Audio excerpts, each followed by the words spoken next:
मैं आज की जो मीटिंग मैं एक स्टोरी से स्टार्टिंग करता हूँ। एक बहुत ही सुंदर एक कहानी है। आप लोगों ने भी सुनी होगी और मैं दोबारा से बता रहा हूँ। हो सकता है आपको पता हो सकता है नहीं पता हो, लेकिन स्टोरी आप सुनोगे तो समझ में आएगी। दोस्तों, एक बार क्या होते हैं कि 3 शिष्य होते हैं और वो काफ़ी परेशान हो जाते हैं। परेशान हो जाते हैं, वो बेरोज़गार रहते हैं तीनों के तीनों शिष्य। तो शिष्य क्या करते हैं कि वो तीनों मिलके और सोचते हैं कि चलो हम हमारे गुरुजी के पास में जा चलते हैं और गुरुजी के पास जाने के बाद में वहाँ से हो सकता है कोई ज्ञान मिले, कोई हमें आशीर्वाद ऐसा मिल जाए कि हम उस आशीर्वाद से, उस ज्ञान से एक अच्छा काम कर पाए हैं। तो वो तीनों मिलके गुरुजी के पास में जाते हैं। गुरुजी के पास जब जाते हैं तो गुरुजी के सामने प्रस्ताव रखते हैं कि गुरुजी, हमने सब कुछ कर लिया लेकिन हम जो है सक्सेस नहीं हो पा रहे। हमें कोई ऐसा मूल मंत्र बताइए जिस मूल मंत्र से हम हमारे जीवन के अंदर परिवर्तन कर पाए और हम आगे बढ़ पाए, सक्सेस हो पाए। तो गुरुजी कहते हैं कि तथास्तु।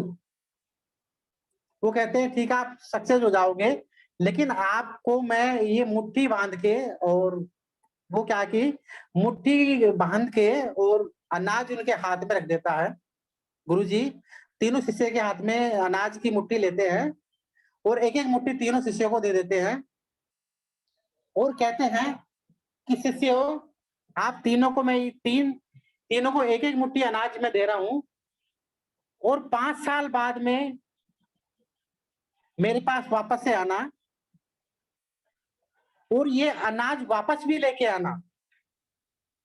गुरुजी कहते हैं शिष्य से कि आज जो मैं आपको तीनों को 3 मुट्ठी अनाज दे रहा हूँ, एक-एक को 1 मुट्ठी दे रहा हूँ, वो अनाज आप ले जाइए और 5 साल बाद में इस अनाज को वापस मेरे पास लेके आइए। तो दोस्तों, क्या होता है कि 5 साल बीत जाते हैं। 5 साल बीतने के बाद में क्या होता है, वो शिष्य वापस उनके पास में आते हैं।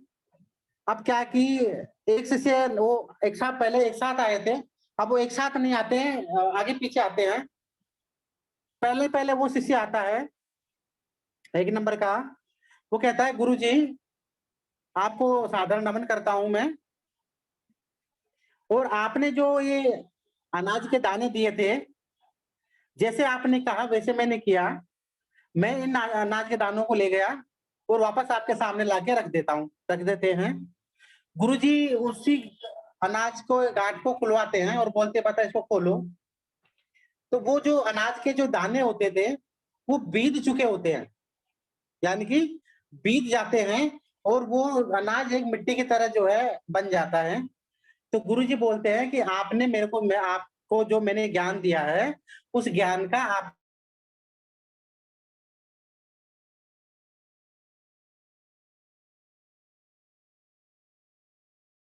किया है, इसलिए ये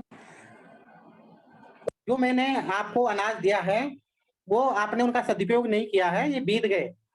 फिर थोड़ी देर बाद में उनसे बातचीत होते-होते फिर दूसरा शिष्य उनके पास में आता है और शिष्य कहता है कि गुरुजी आते हैं, गुरुजी के पास आता है, गुरुजी को बोलते हैं, "गुरुजी प्रणाम।" गुरुजी बोलते हैं, "आप बताओ शिष्य, आपने उस अनाज का क्या किया?" तो बोलते हैं कि गुरुजी, मैंने तो आपको ने जो अनाज दिया था, उस अनाज को मैंने खा लिया है और जैसे आपने कहा आने के लिए 5 साल बाद में, मैं 5 साल बाद में आ गया। मुझे तो कोई फ़ायदा नहीं हुआ। पहले शिष्य ने भी कहा, मेरे को तो कोई फ़ायदा नहीं हुआ, बढ़ा ही नहीं कुछ। अब क्या करते हैं कि तीसरा शिष्य आता है। वो तीसरा शिष्य जब आता है तो गाड़ियों की गाड़ियाँ भर के लेके आता है अनाज की और अपने सिर पे भी रख के लेके आता है, मतलब कि कंधे पे भी बोरियाँ रख के लेके आता है और वो थका हुआ आता है और बिल्कुल खुशी के मारे एक जमजमाता सा दिखाई देता है, आते हुए दूर से ही। तो गुरुजी के पास जब आते हैं, गुरुजी को बोलते हैं कि गुरुजी, आप मुझे बताइए अनाज मैं कहाँ पे रखूँ? तो गुरुजी बोलते हैं कि आप इस अनाज को तो सीधा रख दीजिए और आप मेरे पास आ जाइए। गुरुजी के पास तो शिष्य आते हैं, तीसरे नंबर का शिष्य, और तीसरा नंबर का शिष्य जब आता है, गुरुजी उनसे प्रश्न कहते हैं कि बताइए शिष्य, आपने ऐसा क्या किया कि आज इतना सारा नाज उस एक मुट्ठी से लेके आए हैं। शिष्य ने बहुत ही सुंदर जवाब दिया, और वो दोनों शिष्यों ने सुना। तीसरे शिष्य ने बोला, आप भी वो सुनिए कि गुरुजी, आपने जो मुट्ठी भर अनाज मुझे दिया था, मैंने उसको मेरे खेत में जो है बो दिया। बोने के बाद में मेरे को जो है बहुत अच्छी उस टाइम पे बरसात हो गई और बहुत अच्छी फसल मेरे सामने आ गई। फिर मैंने क्या किया, उसी अनाज में कुछ अनाज मैंने रख लिया और बाकी मैंने बेच दिया, और फिर दोबारा मैंने खेती स्टार्ट कर दी। फिर दोबारा से अनाज ज्यादा पैदा हुआ। इस तरह करते करते करते आज मैं बहुत बड़ा पैसे वाला बन गया हूँ। बहुत सारा अनाज आपके लिए भी लेके आया हूँ। ये सिर्फ और सिर्फ मुट्ठी भर अनाज की जो है एक कीमत थी, जो मैंने आपके सामने रखी है। तो गुरुजी बोलते हैं शिष्य से कि शिष्य, आप जो है बिल्कुल सक्सेस हो गए हैं। यहाँ पे थोड़ा सा उदाहरण मैं देना चाहूंगा दोस्तों, कि एक मुट्ठी से, एक मुट्ठी अगर है तो उससे आप कितने ही मुट्ठियां जनरेट कर सकते हो, क्योंकि एक और एक 11 भी हो जाते हैं और एक और एक 2 भी हो जाते हैं। लेकिन एक को एक से अगर जोड़ते हैं तो 11 बनते हैं, और एक प्लस एक करते हैं तो 2 होते हैं। कहने का तात्पर्य था कि उसने अपने जो मुट्ठी भर अनाज दिया उसको इन्वेस्ट किया। इन्वेस्ट करने का तात्पर्य है कि जमीन में उन्होंने इन्वेस्ट किया, और इन्वेस्ट करने के बाद में जमीन से उनको मुनाफा पैदा हुआ, और उस मुनाफे से मुनाफा करके 5 साल बाद में वो एक बड़ा बिजनेसमैन बन गया। और जो 2 शिष्य थे, वो शिष्य जैसे थे एज इट इज वैसे ही रह गए। कहने का तात्पर्य यहाँ पे है, अगर सही डायरेक्शन में अगर कोई काम करेंगे तो सफलता अवश्य मिलेगी ही मिलेगी। ये 100% सत्य है, इसको कोई दोहराया नहीं जा सकता। दोस्तों, ये एक स्टोरी थी। अब स्टोरी के साथ में हमने आपको एक गाइडलाइन तो दे दी, लेकिन इसको किस तरीके से जो आप सक्सेस कर पाएंगे, उसके लिए भी हम आपको लेके चलते हैं एक बहुत ही बेहतरीन। आप देखिए, मैं स्क्रीन पे लेके जा रहा हूं आपको, और उस पॉइंट को भी आप नोट कीजिएगा जो मैं आपको स्क्रीन पे लेके आ रहा हूं।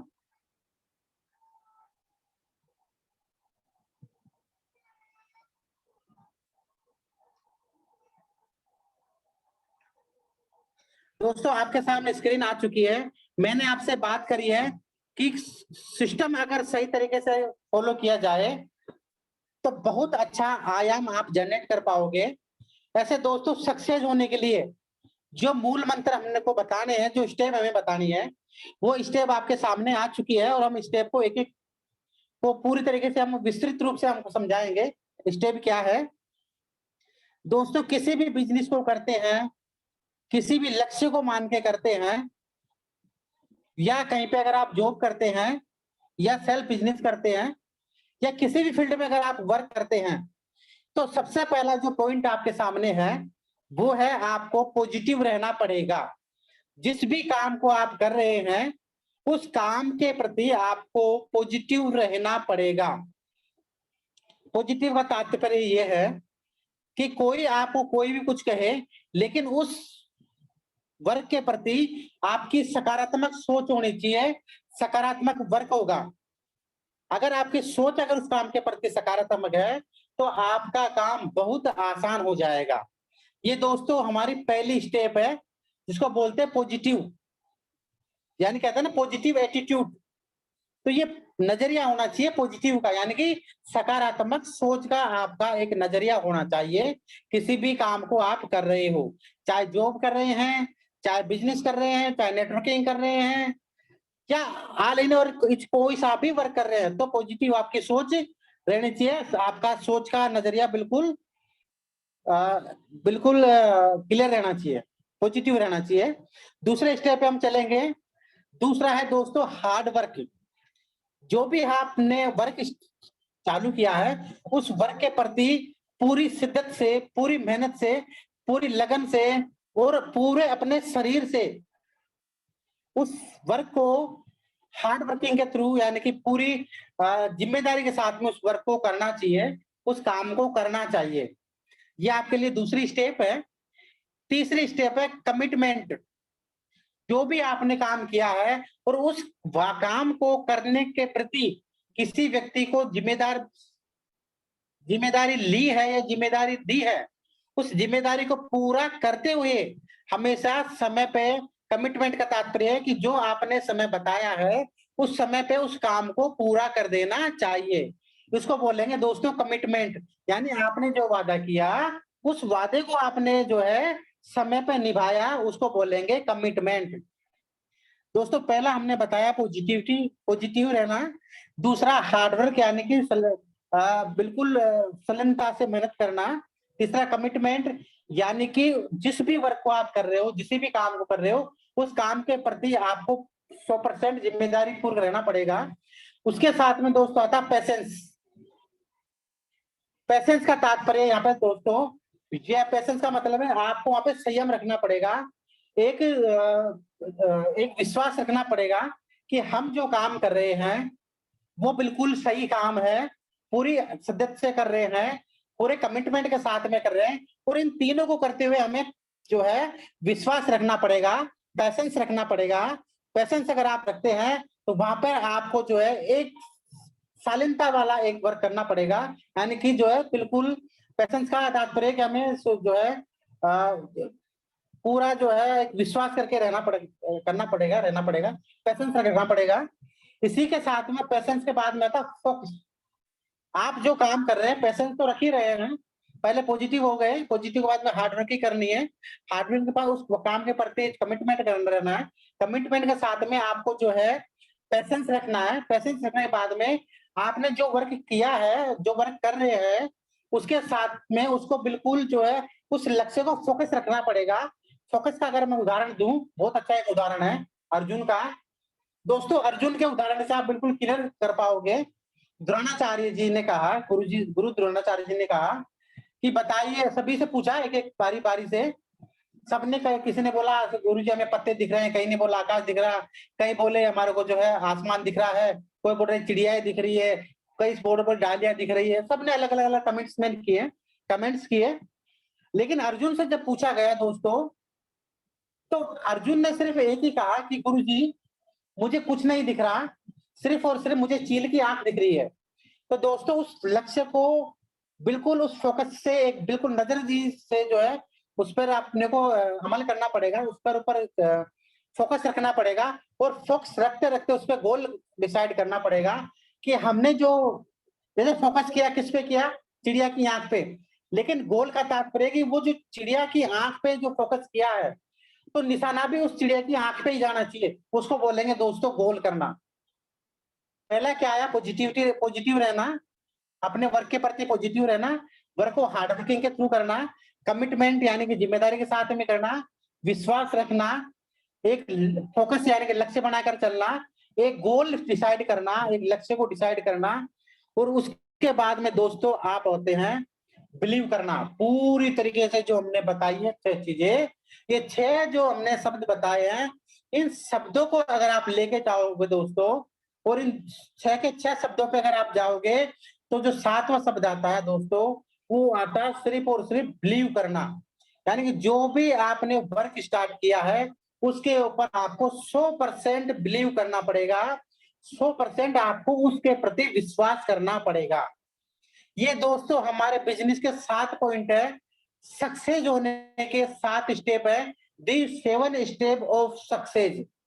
किसी भी वर्क को हम करते हैं, चाहे स्टूडेंट लाइफ में अगर है तो स्टूडेंट में भी हमें जो है 7 स्टेप रहेगी, बिजनेस करते हैं तो बिजनेस में भी 7 स्टेप रहेगी, सर्विस करते हैं तो सर्विस में भी 7 स्टेप रहेगी, अगर हम नेटवर्क मार्केटिंग करते हैं तो नेटवर्क मार्केटिंग में भी 7 स्टेप आपके सामने रहेगी। और इन सभी स्टेप को क्लियर करते हुए दोस्तों आप इस बिजनेस को जो है बहुत ही अच्छी और बहुत ही खूबसूरती से आप इसको बहुत अच्छा आप कर सकते हैं दोस्तों।